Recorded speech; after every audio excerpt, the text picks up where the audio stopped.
En el siglo XIX, a mediados o a finales del siglo XIX, dijo el tipo canoso, la sociedad acostumbraba a colar la muerte por el filtro de las palabras. Si uno lee las crónicas de esa época, se diría que casi no había hechos delictivos, o que un asesinato era capaz de conmocionar a todo un país. No queríamos tener a la muerte en casa, en nuestros sueños y fantasías. Sin embargo, es un hecho que se cometían crímenes terribles, descuartizamientos, violaciones de todo tipo, e incluso asesinatos en serie. Por supuesto, la mayoría de los asesinos en serie no eran capturados jamás. Fíjese si no en el caso más famoso de la época. Nadie supo quién era Jack el Destripador. Todo pasaba por el filtro.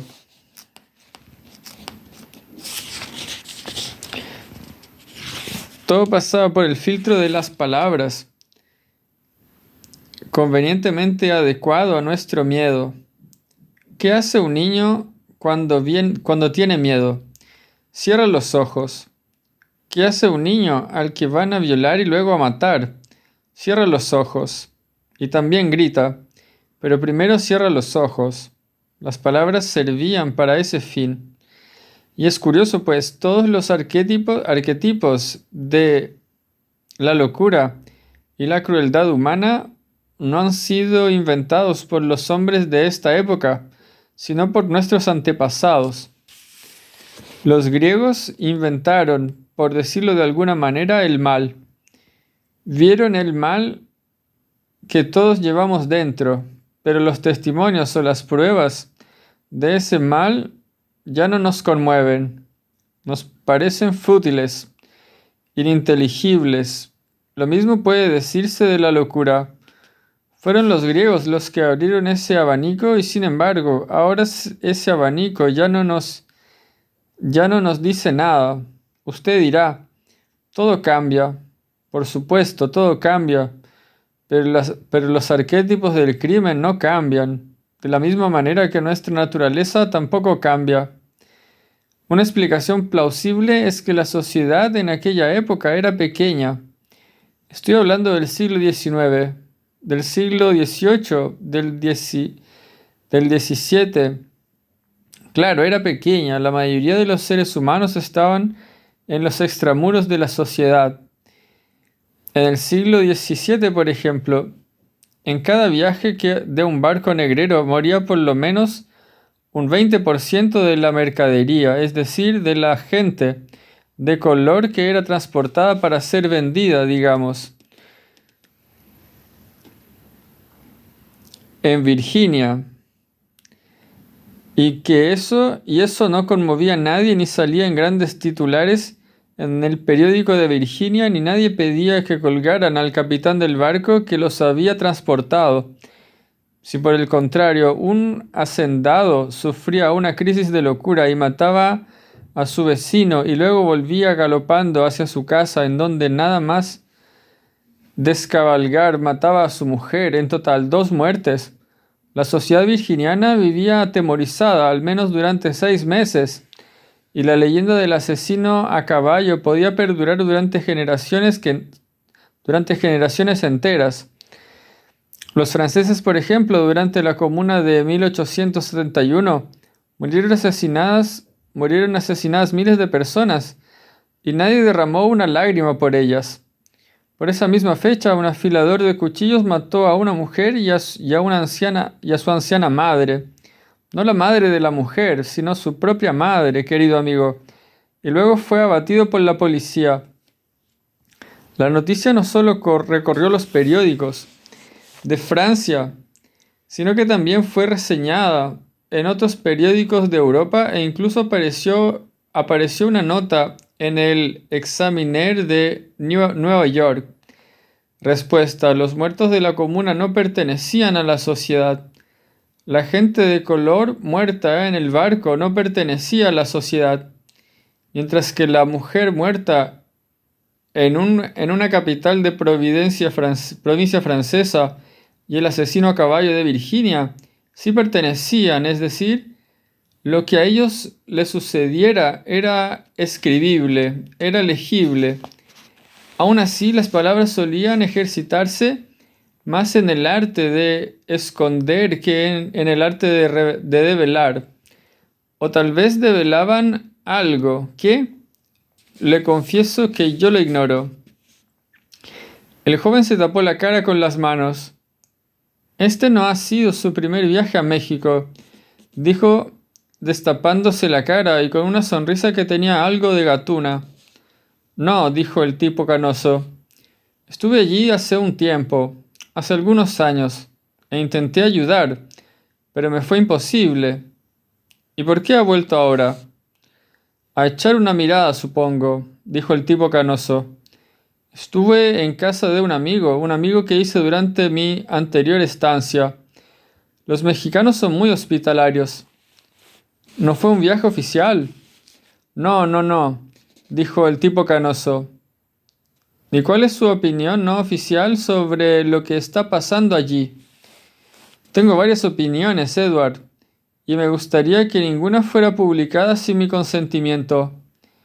El tipo joven se tapó la cara con las manos y dijo: Profesor Kessler, soy una tumba.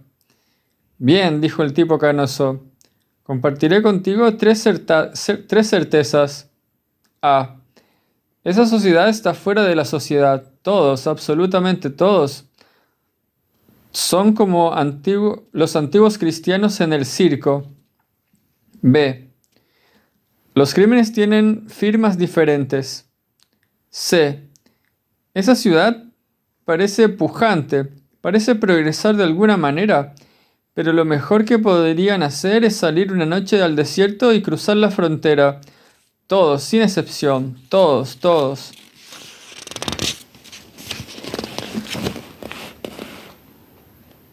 Cuando empezó a caer un crepúsculo rojo y fulgurante, y tanto los gemelos como los indios, así como sus vecinos de mesa, ya hacía rato que se habían marchado. Fate decidió levantar la mano y pedir la cuenta. Una chica morena y regordeta, que no era la camarera que le había servido, le trajo un papel y le preguntó si todo había sido de su agrado. Todo, dijo Fate, mientras buscaba unos billetes en el interior del bolsillo. Después volvió a contemplar la puesta de sol. Pensó en su madre, en la vecina de su madre, en la revista, en las tardes de Nueva York con una tristeza y hastío indecibles. Abrió el libro del ex profesor de Sandhurst y leyó un párrafo al azar. Muchos capitanes de buques negreros solían considerar terminada su misión cuando entregaban los esclavos en las Indias Occidentales, aunque resultaba a menudo imposible cobrar las ganancias de la venta lo bastante rápido para obtener un cargamento de azúcar para el viaje de vuelta. Mercaderes y capitanes no estaban nunca seguros de los precios que les pagarían en su puerto base por las mercancías que llevaban por cuenta propia. Los plantadores podían tardar años en pagar por los esclavos. A veces, a cambio de los esclavos, los mercaderes europeos preferían letras de cambio en lugar de azúcar, índigo, algodón o jengibre, porque en Londres los precios de estas mercancías resultaban impredecibles o bien bajos. ¡Qué bonitos nombres!, pensó. Índigo, azúcar, jengibre, algodón, las flores rojizas del añil, la pasta azul oscura con visos cobrizos, una mujer pintada de índigo, lavándose en una ducha. Cuando se levantó, la camarera regordeta se le acercó y le preguntó a dónde iba. A México, dijo Fate. Ya lo suponía, dijo la camarera, pero ¿a qué lugar? Apoyando en la barra, un cocinero fumaba un cigarrillo y lo miraba a la espera de su respuesta. A Santa Teresa, dijo Fate. No es un lugar muy agradable, dijo la camarera, pero es grande y tiene muchas discotecas y sitios para divertirse. Fate miró el suelo sonriendo y se dio cuenta de que el crepúsculo del desierto había teñido las baldosas de un color rojo muy suave.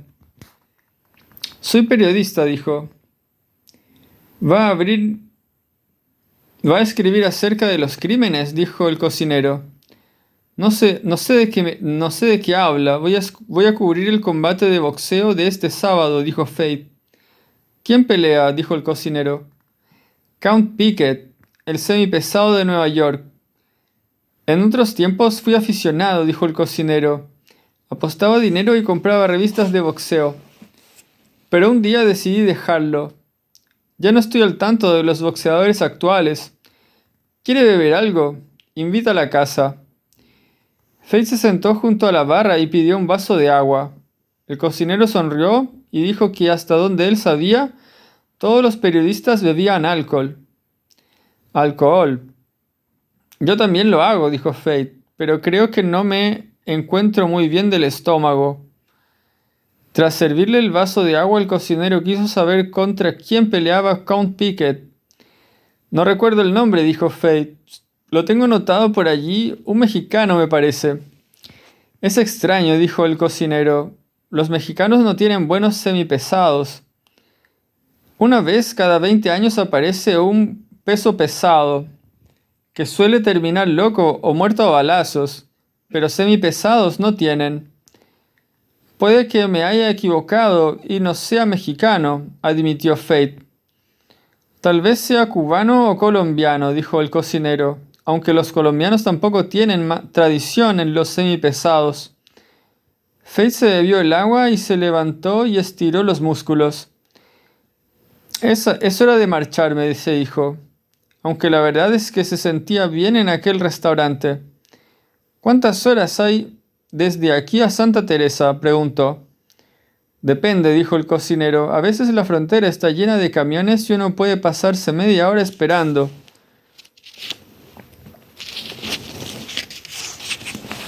Digamos que de aquí a Santa Teresa hay 3 horas y luego media hora o 3/4 de hora en el paso fronterizo, en números redondos, 4 horas. De aquí a Santa Teresa solo hay 1 hora y media, dijo la camarera. El cocinero la miró y dijo que dependía del coche y del conocimiento del terreno que tuviera el conductor. ¿Ha conducido alguna vez por el desierto? No, dijo Faith. Pues no es fácil, parece fácil, pero lo más fácil del mundo, pero no es nada fácil, dijo el cocinero. En eso tienes razón, dijo la camarera. Sobre todo de noche. Conducir de noche en el desierto a mí me da miedo. Cualquier error, cualquier desvío mal tomado puede costar 50 kilómetros conduciendo en la dirección equivocada, dijo el cocinero. Tal vez lo mejor sea que me vaya ahora, que aún hay luz, dijo Faith. Da lo mismo, dijo el cocinero. Oscurecerá dentro de 5 minutos. Los atardeceres en el desierto parece que no vayan a acabar nunca, hasta que de pronto todo acaba, sin ningún aviso. Es como si alguien simplemente desconectara la luz, dijo el cocinero. Faith pidió otro vaso de agua y se fue a bebérselo junto a la ventana. ¿No quiere comer nada más antes de salir?, oyó que le decía el cocinero. No, contestó. El desierto empezó a desvanecerse. Condujo durante 2 horas por carreteras oscuras con la radio encendida, escuchando una emisora de Phoenix que transmitía jazz. Pasó por lugares en donde había casas y restaurantes y jardines con flores blancas y coches mal estacionados, pero en los que no se veía ninguna luz, como si los habitantes hubieran muerto esa misma noche y en el aire todavía quedara un hálito de sangre. Distinguió siluetas de cerros recortadas por la luna y siluetas de nubes bajas que no se movían o que en determinado momento corrían hacia el oeste como impulsadas por un viento repentino, caprichoso, que levantaba polvoreadas a las que los faros del coche o las sombras de los faros prestaban ropajes fabulosos, humanos, como si las polvaredas fueran mendigos o fantasmas que saltaban junto al camino. Se perdió en 2 ocasiones. En una estuvo tentado de volver hacia atrás, hacia el restaurante o hacia Tucson. En la otra llegó a un pueblo llamado Patagonia, en donde el muchacho que atendía la gasolinera le indicó la manera más fácil de llegar a Santa Teresa. Al salir de Patagonia había un caballo. Cuando los faros del coche lo iluminaron, el caballo levantó la cabeza y lo miró. Faith detuvo el coche y esperó. El caballo era negro y al cabo de poco se movió y se perdió en la oscuridad. Pasó junto a una mesa, o eso creyó. La mesa era enorme, totalmente plana, en la parte superior, y de una punta a otra de la base debía de medir por lo menos 5 kilómetros. Junto a la carretera apareció un barranco. Se bajó. Dejó las luces del coche encendidas y orinó largamente, respirando el aire fresco de la noche. Después el camino descendió hasta una especie de valle que le pareció a primera vista gigantesco. En el extremo más alejado del valle creyó discernir una luminosidad, pero podía ser cualquier cosa. Una caravana de camiones moviéndose con gran lentitud, las primeras luces de un pueblo. O tal vez solo su deseo de salir de aquella oscuridad que de alguna manera le recordaba su niñez y adolescencia. Pensó que en algún momento entre una y otra había soñado con ese paisaje no tan oscuro, no tan desértico, pero ciertamente similar. Iba en un autobús con su madre y una hermana de su madre y hacían un viaje corto entre Nueva York y un pueblo cercano a Nueva York. Iba junto a la ventana y el paisaje invariablemente era el mismo, edificios y autopistas, hasta que de pronto apareció el campo. En ese momento, o tal vez antes, había comenzado a atardecer y él miraba los árboles, un bosque pequeño pero que a sus ojos se engrandecía. Y entonces creyó ver a un hombre caminando por el borde del bosquecillo, a grandes zancadas, como si no quisiera que la noche se le echase encima.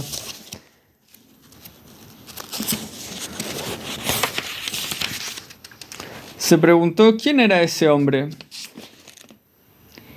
Solo supo que era un hombre y no una sombra, porque tenía una camisa y movía los brazos al caminar.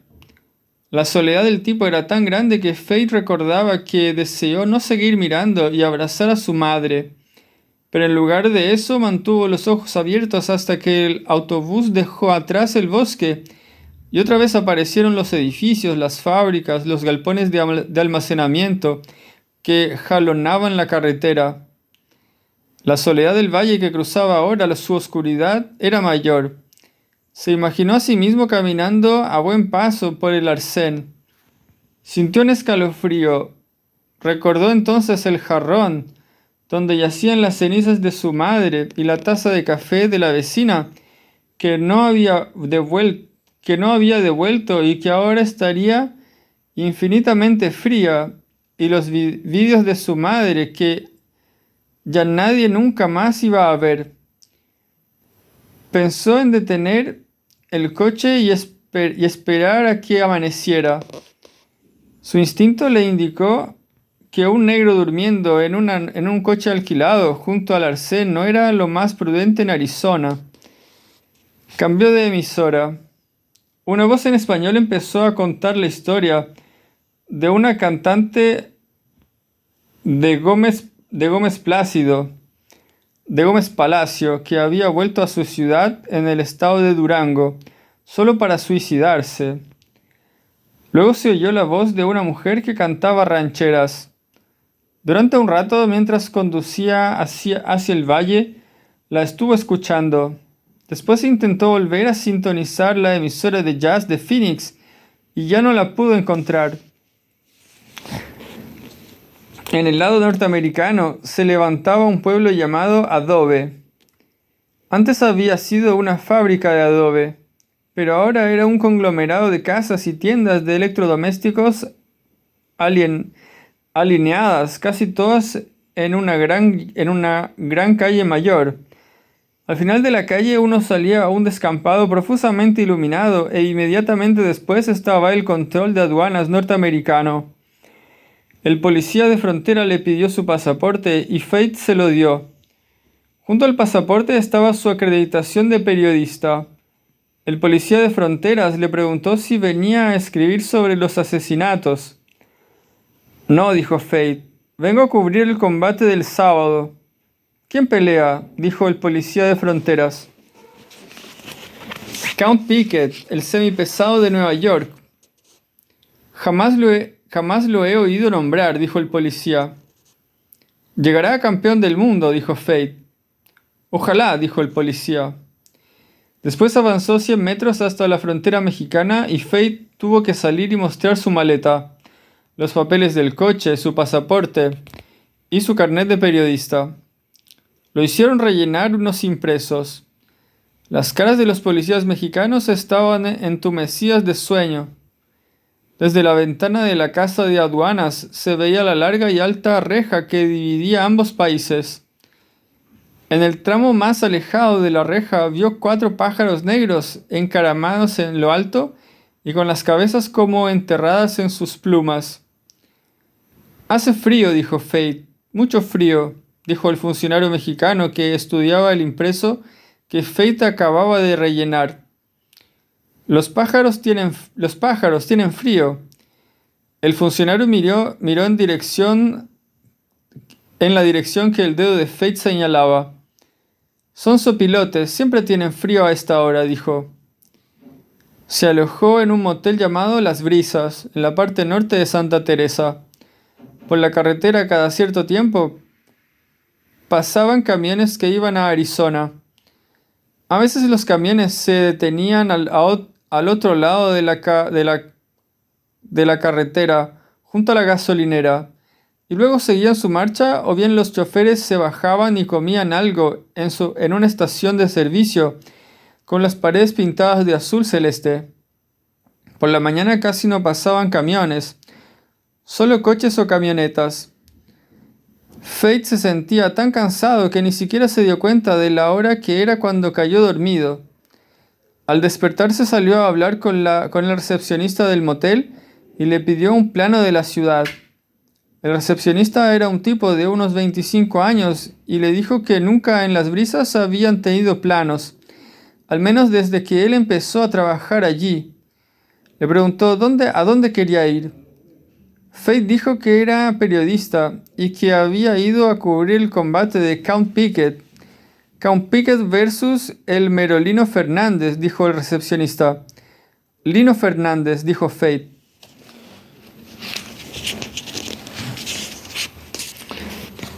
Aquí le decimos el merolino, dijo el recepcionista con una sonrisa. ¿Y quién cree usted que va a ganar? Pickett, dijo Faith. Habrá que ver, aunque me parece que se equivoca. Después el recepcionista arrancó una hoja de papel y le hizo un plano a mano, con indicaciones precisas para llegar al pabellón de boxeo Arena del Norte, en donde se iba a celebrar la pelea. El plano resultó mucho más bueno de lo que Faith esperaba. El pabellón Arena del Norte parecía un viejo teatro de 1900, al que le hubieran plantado en el medio un ring de boxeo. En una de sus oficinas, Faith se acreditó como periodista y preguntó por el hotel donde se encontraba Pickett. Le dijeron que el boxeador norteamericano aún no había llegado a la ciudad. Entre los periodistas que encontró había un par de tipos que hablaban en inglés y que pensaban ir a entrevistar a Fernández. Faith les preguntó si podía ir con ellos y los periodistas se encogieron de hombros y dijeron que por su parte no había inconveniente. Cuando llegaron al hotel donde Fernández daba conferencia de prensa, el boxeador estaba hablando con un grupo de periodistas mexicanos. Los norteamericanos le preguntaron en inglés si creía que podía ganar a Pickett. Fernández entendió la pregunta y dijo que sí. Los norteamericanos le preguntaron si había visto boxear alguna vez a Pickett. Fernández no entendió la pregunta y uno de los periodistas mexicanos se la tradujo. Lo importante es tener fe en tus propias fuerzas, dijo Fernández. Y los periodistas norteamericanos anotaron la respuesta en sus libretas. ¿Conoce las estadísticas de Piquet?, le dijeron. Fernández esperó a que le tradujeran la pregunta y luego dijo que no le interesaban esas cosas. Los periodistas norteamericanos se rieron entre dientes antes de preguntarle por sus propias estadísticas. 30 peleas, dijo Fernández. 25 victorias. 18 por nocaut. 3 derrotas. 2 combates nulos. No está mal, dijo uno de los periodistas y siguió preguntando. La mayoría de los periodistas estaban alojados en el Hotel Sonora Resort, en el centro de Santa Teresa, cuando Fate les dijo que él se había alojado en un motel de las afueras de... Cuando Fate les dijo que él se había alojado en un motel de las afueras, le dijeron que no lo dejara y que tratara de conseguir habitación en el Sonora Resort. Fate visitó el hotel y tuvo la impresión de que allí se estaba celebrando una convención de periodistas deportivos mexicanos. La mayoría de estos hablaban inglés y eran, al menos en una primera impresión, mucho más amables que los periodistas norteamericanos que había conocido. En la barra del bar, algunos hacían apuestas sobre la pelea y en general se les veía felices y despreocupados, aunque finalmente Fate decidió permanecer en su motel. Desde un teléfono del Sonora Resort, sin embargo, llamó a cobro revertido a su redacción y pidió hablar con el jefe de la sección de deportes. La mujer con la que habló le dijo que no había nadie. Las oficinas están vacías, dijo. Tenía una voz ronca y quejumbrosa, y no hablaba como una secretaria neoyorquina, sino como una campesina que acababa de salir de un cementerio. Una mujer conoce de primera mano el planeta de los muertos, pensó Fate. Esta mujer conoce de primera mano el planeta de los muertos, pensó Fate, y ya no sabe lo que dice. Volveré a llamar más tarde, dijo antes de colgar.